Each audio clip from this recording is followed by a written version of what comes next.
Bismillahirrahmanirrahim. Assalamualaikum warahmatullahi wabarakatuh.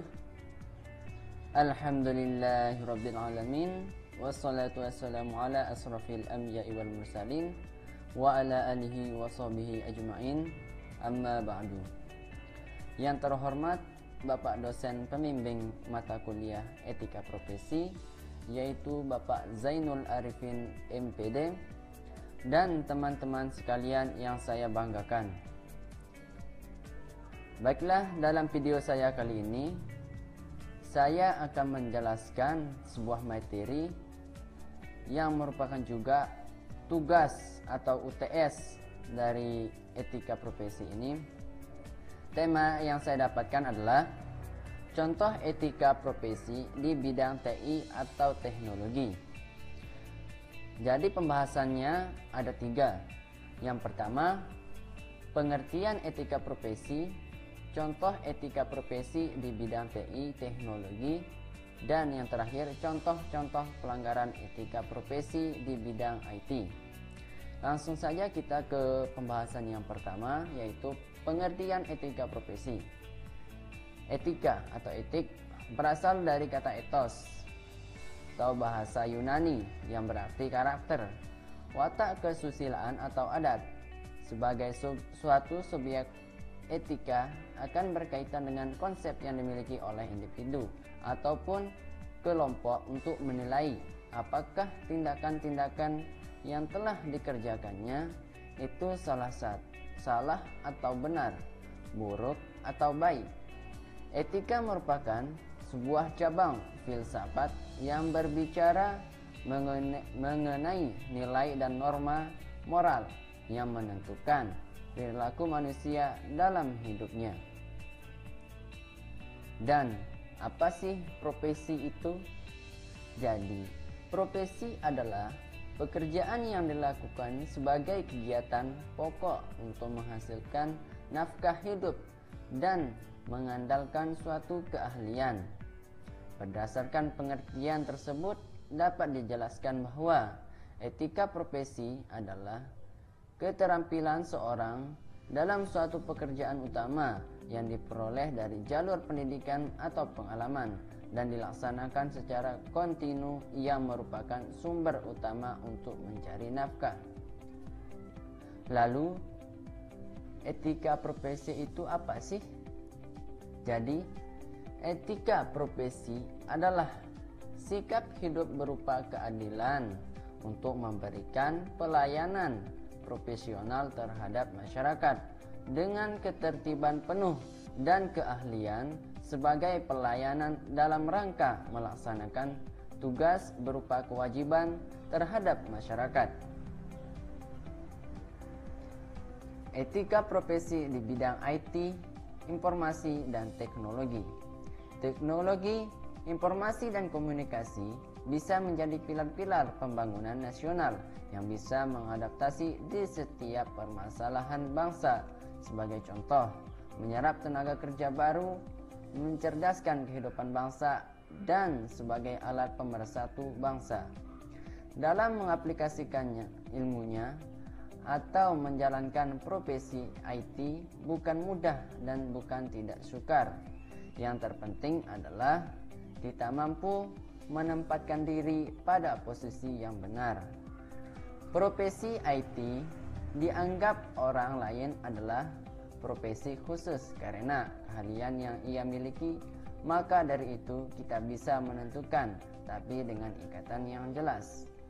Profesi IT juga dianggap sebagai dua mata pisau, sebagaimana yang tajam bisa menjadikan IT lebih berguna untuk kemaslahatan umat dan mata lainnya bisa menjadikan IT menjadi bencana sosial, bencana ekonomi maupun krisis kebudayaan yang saat ini sering terjadi, yaitu pembuatan website porno. Seorang hacker melakukan pengacakan rekening sebuah bank dan melakukan kebohongan dengan konten-konten tertentu dan lain-lain. Kode etik seorang profesional teknologi informasi atau TI.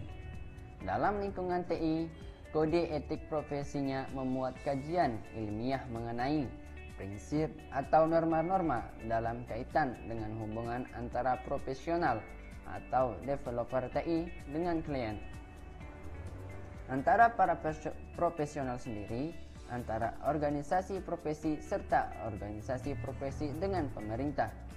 Salah satu bentuk hubungan seorang profesional dengan klien atau pengguna jasa, misalnya pembuatan sebuah program aplikasi. Seorang profesional tidak dapat membuat program semuanya. Ada beberapa hal yang harus ia perhatikan, seperti untuk apa program tersebut nantinya digunakan oleh kliennya atau user, dapat menjamin keamanan atau security system kerja program aplikasi tersebut dari pihak-pihak yang dapat mengacaukan sistem kerjanya, misalnya hacker, dan lain-lain sebagainya. Pembahasan yang kedua yaitu contoh etika profesi di bidang TI atau teknologi. Contohnya saya cuma ada satu contoh. Contohnya itu seperti penjualan online. Transaksi di pasar online harus mempunyai peraturan yang harus ditaati pemakainya.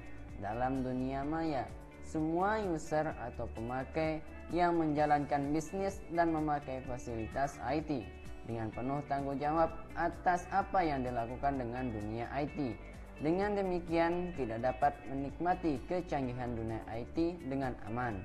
Jika suatu perusahaan penjualan online tidak memenuhi etika profesi, maka akan ada banyak masalah yang akan terjadi dan dapat merugikan baik bagi penjual ataupun pelanggannya. Misalkan seperti penipuan penjualan di mana informasi yang diberikan tidak sesuai dengan kondisi barang yang dijual, atau penipuan dalam transaksi seperti pelanggan sudah membayarkan sejumlah harga yang diberikan penjual, namun pihak penjual tidak mengirim barang yang merupakan hak dari pembeli. Kita langsung ke pembahasan yang ketiga, contoh-contoh pelanggaran etika profesi di bidang IT. Yang pertama itu kejahatan komputer. Kejahatan komputer atau computer crime adalah kejahatan yang ditimbulkan karena penggunaan komputer secara ilegal. Kejahatan komputer terus berkembang seiring dengan kemajuan teknologi komputer saat ini. Beberapa jenis kejahatan komputer meliputi denial of service atau melumpuhkan layanan sebuah sistem komputer, penyebaran spam, carding atau pencuri melalui internet, dan lain-lain. Contoh yang kedua, e-commerce. Berkembangnya penggunaan internet di dunia berpengaruh terhadap kondisi ekonomi dan perdagangan negara. Melalui internet, transaksi perdagangan dapat dilakukan dengan cepat dan efisien. Akan tetapi, perdagangan melalui internet atau yang lebih dikenal dengan e-commerce ini menghasilkan permasalahan baru seperti perlindungan konsumen, permasalahan kontrak transaksi, masalah pajak, dan kasus-kasus pemalsuan tanda tangan digital. Untuk mengenai permasalahan tersebut, para penjual dan pembeli menggunakan unilateral model Law on Electronic Commerce 1996 sebagai acuan dalam melakukan transaksi lewat internet. Pelanggaran etika profesi. Yang ketiga itu netiquette. Netiquette merupakan aspek penting dalam perkembangan teknologi komputer. Internet merupakan sebuah jaringan yang menghubungkan komputer di dunia sehingga komputer dapat mengakses satu sama lain. Internet menjadi peluang baru dalam perkembangan bisnis, pendidikan, kesehatan, layanan pemerintah, dan bidang-bidang lainnya. Melalui internet, interaksi manusia dapat dilakukan tanpa harus bertatap muka. Tingginya tingkat pemakaian internet di dunia melahirkan sebuah aturan baru di bidang internet, yaitu netiquette. Netiquette merupakan sebuah etika acuan dalam berkomunikasi. Menggunakan internet, standar netiquette ditetapkan oleh IETF, The Internet Engineering Task Force, sebuah komunitas internasional yang terdiri dari operator, perancangan jaringan, dan peneliti yang terkait dengan pengoperasian internet. Sekian yang dapat saya sampaikan, dan banyak sekali kekurangan materi yang saya sampaikan ini. Wabillahi taufiq wal hidayah. Wassalamualaikum warahmatullahi wabarakatuh.